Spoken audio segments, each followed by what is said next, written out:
ఉసిరికాయతో పచ్చడి తెలుసు, పులిహోర తెలుసు, పప్పు తెలుసు, కారప్పొడి కూడా చేస్తారా? చేస్తారండి. ఈ వీడియో చూసేయండి. ముందుగా ఉసిరికాయలను శుభ్రంగా కడిగి, తుడిచి, తురుముకొని పక్కన పెట్టుకోండి. నేను ఈ కప్పుతో 2 కప్పులు ఉసిరికాయ తురుము తీసుకున్నానండి. ముందుగా ఉసిరికాయ తురుము వేయించుకోవాలండి. ఉసిరికాయ తురుములో ఉన్న నీరంతా పోయేంత వరకు ఉసిరికాయ తురుమును వేయించుకోండి. ఉసిరికాయ తురుముని ఈ విధంగా వేయించుకొని పక్కన పెట్టుకోండి.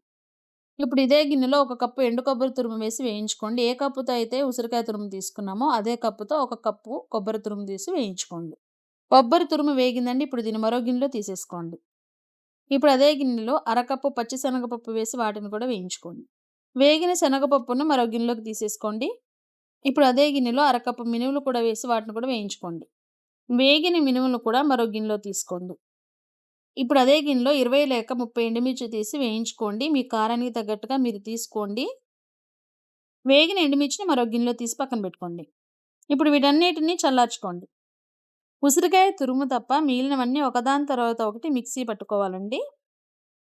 ముందుగా ఎండుమిర్చిని గ్రైండ్ చేసుకోండి. అందులోనే వేయించి పెట్టుకున్న పచ్చిశనగపప్పులు కూడా వేసి వాటిని కూడా మెత్తగా గ్రైండ్ చేసుకోండి.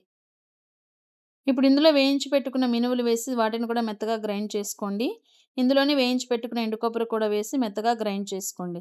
ఇప్పుడు గ్రైండ్ చేసిన మిశ్రమాన్ని అంతటిని కూడా ఒక ప్లేట్లోకి తీసుకోండి. ఇప్పుడు ఇందులో వేయించి పెట్టుకున్న ఉసిరికాయ తురుము వేసుకొని బాగా కలుపుకోవాలండి. ఇప్పుడు ఇందులోనే రుచికి సరిపడ ఉప్పు వేసి బాగా మిక్స్ చేసుకోండి. స్టవ్ ఆన్ చేసి మరో గిన్నె పెట్టుకొని గిన్నె వేడైన తర్వాత 2 స్పూన్ల ఆయిల్ వేసుకొని ఆయిల్ వేడైన తర్వాత 1 స్పూన్ ఆవాలు వేసి వేయించుకోండి. ఆవాలు వేగిన తర్వాత అందులోనే 1 స్పూన్ జీలకర్ర వేసి వేయించండి. ఇవి 2 వేగిన తర్వాత చిటికెడు పసుపు వేసుకోండి. ఈ విధంగా తాలింపు వేగిన తర్వాత ముందుగా గ్రైండ్ చేసి పెట్టుకున్న మిశ్రమంలో ఈ తాలింపుని వేసేయడమేనండి. వేసిన తర్వాత దీన్ని బాగా మిక్స్ చేయండి. అంతేనండి. టేస్టీ టేస్టీ ఉసిరికాయ కారప్పొడి రెడీ అయిపోయినట్లే. ఈ సీజన్‌లో ఉసిరికాయలు దొరుకుతాయి కాబట్టి తప్పకుండా మీరు మీ ఇంట్లో ట్రై చేయండి. ఈ వీడియో మీకు నచ్చినట్లయితే మన ఛానెల్‌ని సబ్స్క్రైబ్ చేసుకోండి. నచ్చితే లైక్ చేయండి. మీ ఫ్యామిలీ అండ్ ఫ్రెండ్స్‌కి ఈ వీడియోని షేర్ చేయండి. మళ్ళొక మంచి వీడియోతో మీ ముందుంటాను. అంతవరకు బాయ్.